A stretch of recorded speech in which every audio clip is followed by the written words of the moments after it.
Well, as they say, the the "don't touch me" really did happen, and also, but that's actually not the important thing here. The plan is now setting apart what is to expect us from this attacking duo. Well, they are gonna do something outside, hopefully outside of Riboku's planning, but the question is, what exactly will this happen? Hi, for those who are watching, it's the Angry Anime Fan, the Despair Reviewer, or the Nihilist Reviewer to bringing you Chapter 497 of Kingdom. The free 5,000 commanders and Karyo 10 have gathered in front of the strategics of Shin China in order to drill a certain plan.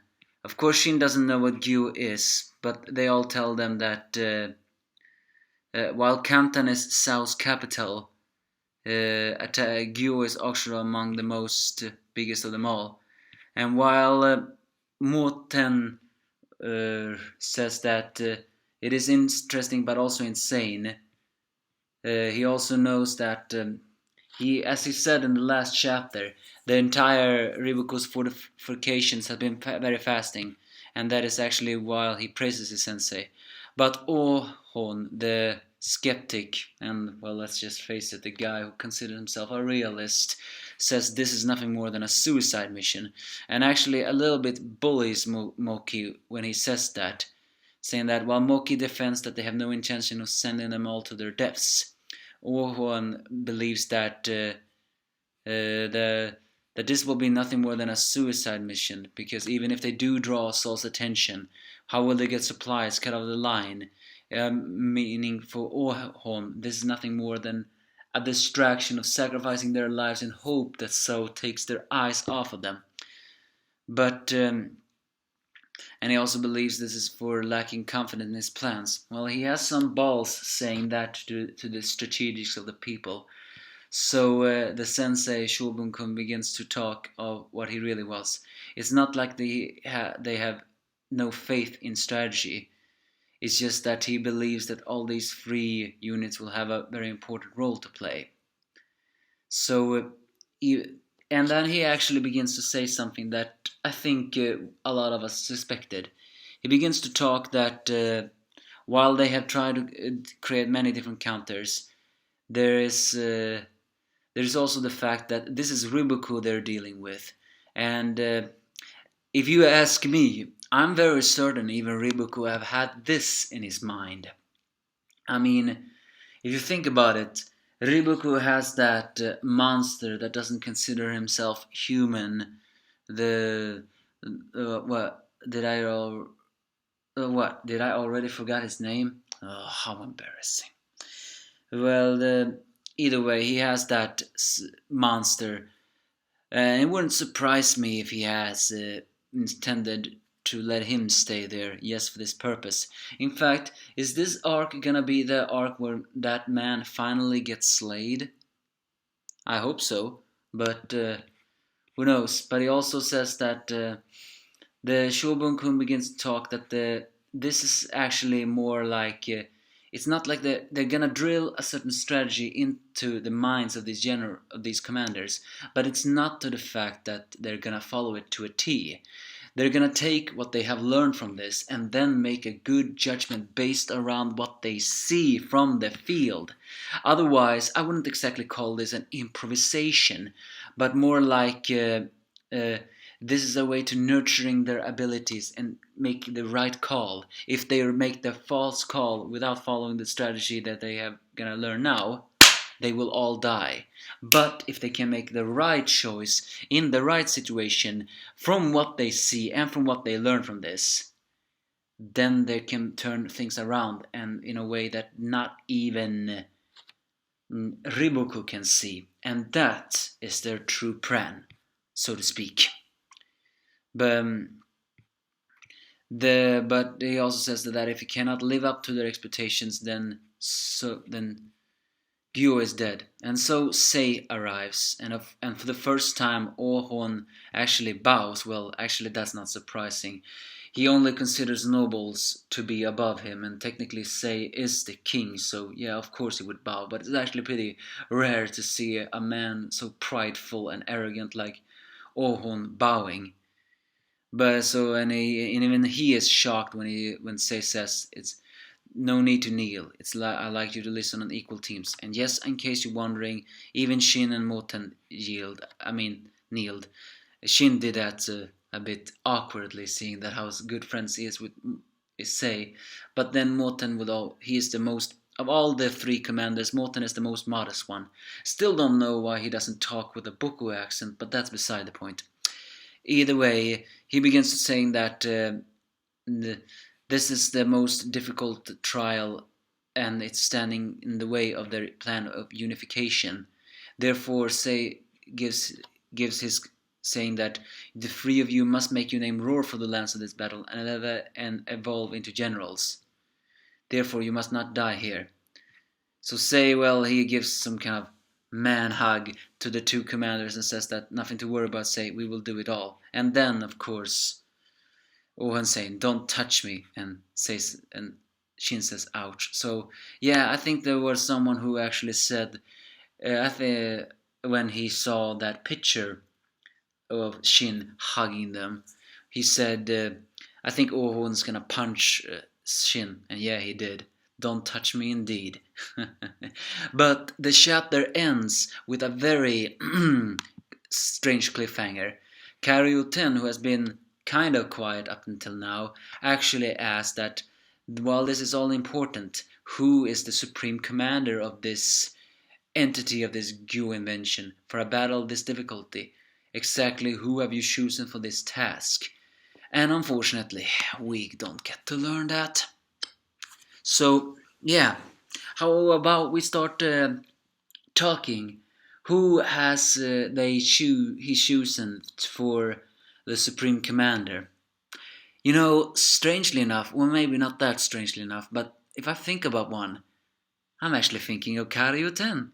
That's actually the only person I consider to actually be worthy of this. Why? Well, why? As I said, and actually, this actually also answers a question for us all.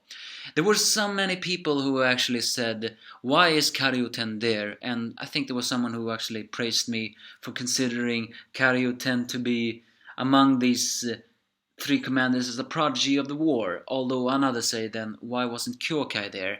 And that's true. Kyokai should also be a person that's high end, but I think she wasn't there just because she has to take care of the unit. But no, actually, if Karyuten is the one who is chosen, then that's the reason why she was here. Not only because she is Shin's brain, so to speak, but because Shobun-kun and the team had decided that no one has more sight on this situation than Karyuten. Of course, I could be wrong. It could be Ohon, but then again, if I think about it, Ohon did create that strategy that allowed them to win in Wei, but for some reason, I actually can't see Ohon being the supreme commander. If you think about it, Shobun-kun did not give him big praise after he slayed that great Spearmaster unit. And I think it's because he knows that Ohon is talented and dangerous and has a lot of potential, but also because he is what's that word? Well, I don't think I won't. Sorry, I blabbled my word. What I was trying to say to y'all is maybe he don't think Ohon is ready to be a general, even for all his achievements, because well, he is insightful. He's just not modest. Of course, modesty has nothing to do with it. I mean, look at Moten's father, Mobo. I mean, that guy didn't become modest until after Oki's death. Then again, he became more famous after that. So maybe he will not pick Ohon because he believes that this is a team effort. We all need to move as a team. And technically, Ohon only considered Moten to be almost on the same level as him. He doesn't consider Shin, and this is a situation where they all had to work together. And then again, and then it's also Morten.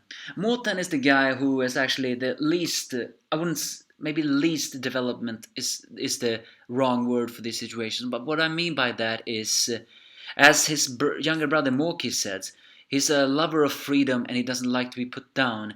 Moreover, there's many signs that he's more brilliant than he looks like. He's just too lazy to think about that. So while he makes good calls and is very much kinder than even Shin, if you mind me, at least what I can see, Morten also seems to be that more of a relaxed guy. Having this much built on him is, well, a bit too heavy. And then there's Shin. Shin is a talented guy, and he is a guy that can actually go right through the team. But as many say, Shin is not a creative thinker. So if he would become the commander, well, I think that would go to his head, if you ask me. Moreover, I don't think that while Shin has a great charisma and has actually managed to impress many people, I don't think the other teams will listen to him because, well, he will get a little bit corrupt by power. That's actually the only reason why I consider Karyo-10 to be the only logical choice. Not only because Karyo-10 was the best, or at least what we heard, among the best student of Shobunkun. Moreover, she has created many plans that saved the other units of all times. Moreover, unlike the other three commanders, she is not a warrior. She is not. She's all brain, not brawn. And while there are some who has a combination of brawn and brain, I think the reason why she would come that is because she knows wars. She actually demanded to many units, we need to work together, but they don't listen to her. Even that arrogant guy from Tor army didn't listen to him. And then there was the guy that we thought was modest, but is not. He actually said that don't get ahead of yourself. Asking for another unit for help is embarrassing or something like that. So I actually feel like Karyo-10 is the smartest of among them, therefore the only one with the clarity of mind and someone who will understand this. So will it be her? Who knows? Of course, it could be from all the other, but answer to all these questions will be revealed in next chapter. And given their serious faces we have on the people, they almost seems to hint of a single bit of a what's gonna happen now. Alas, it could very well be Ohon. I don't think it can be Shin. Don't get me wrong, I like Shin and I think he have more talent than Ohon. But we just will see, won't we? Give me your thoughts, if you have any. But before I end, it could also be that they just decided to pick in a grown-up man. But seeing that they have these 3 units, I don't think so. Now you can give me your thoughts if you have any.